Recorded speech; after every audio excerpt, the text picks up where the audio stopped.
السلام۔ مہتاب بھائی سناؤ کیسی ہے طبیعت؟ اچھی ہے، ٹھیک ہے الحمدللہ۔ اچھا بڑا کرم فضل ہے، خاص بھائی بہت شکریہ۔ اچھا دسو کہ جڑا ہجوم دیکھنے پہ ہو اتنے رش دیکھنے پہ ہو، یہ پنڈال وغیرہ لگے اس تو بعد خیمے وغیرہ لگے تو کوئی کراچیوں کوئی لاہوروں اصل نے وطن عزیز نے مختلف اضلاع چو لوگ جڑا ہے جوگ در جوگ پے در پے آئے کہ جا ویکھنے ہونا؟ دیکھو اگر تساں اس نا کریٹیکل انالائسس کرو تو کسی قسم کی کوئی ریسٹرکشن نہیں ہے۔ بالکل، چاہے تسی مسلم ہو، نان مسلم ہو، ہندو ہو، سکھ ہو، عیسائی ہے، کوئی بھی بندہ کسی بھی مذہب نال تعلق رکھتا ہے وہ اتنے آ سکتا ہے، محفل وچ بیٹھ سکتا ہے اور لنگر تناول کر سکتا ہے۔ اولیاء کاملین چاہے جتھے بھی انہوں نے ڈیرا لایا ہے، جنوب وچ، شمال وچ، چاہے بصیر پاک و ہند وچ، چاہے تساں دنیا دے کسی بھی کونے وچ، انہوں نے محبت کا تقسیم کیتا ہے۔ اچھا لوگاں اپنے کردار دے نال، اپنے عمل دے نال، اپنی قوت عشق دے نال لوگاں اپنی جانب راغب کیتا ہے۔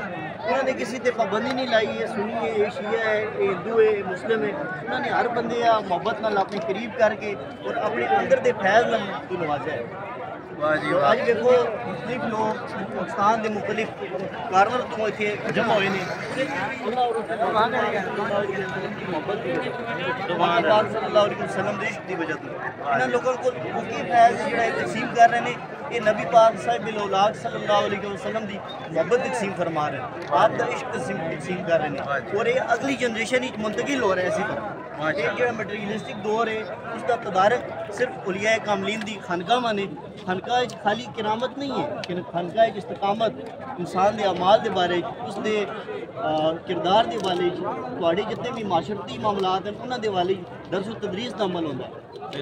دیکھو یہ انسان نے باطن تک ہے نا، بالکل انسان دی باطن دی کیفیت ہے جڑا بندہ ایکسپریس الفاظ ہی نہیں کر سکتا، بالکل اس کا تعلق انسان دے محسوسات نال ہے نا۔ بالکل جتھے تساں حاضری کردے ہو اس جگہ تے اس پاک مقام تے، کیونکہ یہ لوگ ہر وقت اللہ اور اس نے محبوب پاک صلی اللہ علیہ وسلم دے عشق نال ٹھیک ہے مست نے انہوں نے عشق کی، بالکل ظاہر ہے پھر وہ جوگا کیوں نہ آسی جناب، بالکل جس ٹائم تساں اتنے آسو تو جو کہ محسوس ہو سکتا، بالکل ٹھیک ہے بندہ ناچیز جڑا ہے وہ حضرت سلطان بہو رحمۃ اللہ علیہ دی رسول پاک نال اج اتنے حاضر ہویا ہے۔ حضرت سلطان صاحب دے اساں انہاں دے در دے ذکر ہیں جی، یہ سارے جتنے بھی دریا نے سمندر وچ ٹہنے ہیں۔ بالکل کیا بات ہے جی، اتنی زبردست اور مٹھاس بھری گفتگو کی تھی مہتاب بھائی۔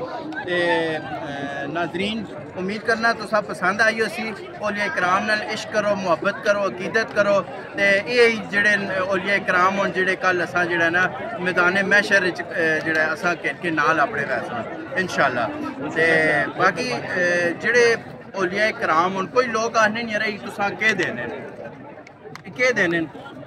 دیکھو جڑے لوگ مٹیریلسٹک نے سوشل میڈیا تے جڑی ایکسپلائٹیشن ہو رہی ہے اولیاء کاملین نے کرامات لے کے، دیکھو تسی جس ٹائم اصل والے پاسے آسو اور قرآن و حدیث کے اصول کے مطابق دیکھو کہ یہ لوگ کیا دے رہے ہیں کہ اللہ پاک اور اس نے محبوب پاک صلی اللہ علیہ وسلم دے بیسیکلی قرآن و حدیث دے خدمتگار نے، بالکل بالکل یہ قرآن و حدیث دی پریکٹیکلی ایگزامپل کر کے دے رہے ہیں کہ بھائی قرآن و حدیث دے عمل کس طرح کرنا ہے، ٹھیک ہے انہاں کو جس ٹائم تسی آندے ہو یہ تہاڈی کردار دے اندر چینجنگ لے کے آ رہے ہیں، یہ تہاڈے اعمال دے اندر چینجنگ لے کے آ رہے ہیں، یہ تہاڈے معاشرتی سسٹم دے اندر چینجنگ لے کے آ رہے ہیں۔ تساں جڑی عبادت ہونی ہے تے اس نے اندر لذت پیدا کرنے، عبادت کا طریقہ سکھانے، محبت سکھانے، بھائی چارہ سکھانے، روایات، والدین ادب، کریکٹر بلڈنگ، بالکل سوسائٹی کہیں رہنا ہے، ماں بہن کا ادب کس طرح کرنا ہے، یہ سب یہ لوگ سکھا رہے ہیں۔ کیا بات ہے جی، کیا بات ہے۔ تے باقی جڑا جی تساں اپنا چینل ہے دیسی گپ شپ نال ٹچ رہو تاکہ اس قسم دیا کوئی کنٹینٹ ہوئے یا کوئی جڑا معلومات ہوئے وہ تساں تک پہنچ نہیں رہے۔ اپنا خیال رکھو، اپنے چینل کا خیال رکھو، خوش رہو، خوشیاں بننے رہو۔ نیکسٹ ویڈیو تک ایسے اس میزبان اجازت دو، اللہ نے کے بعد۔ بہت شکریہ۔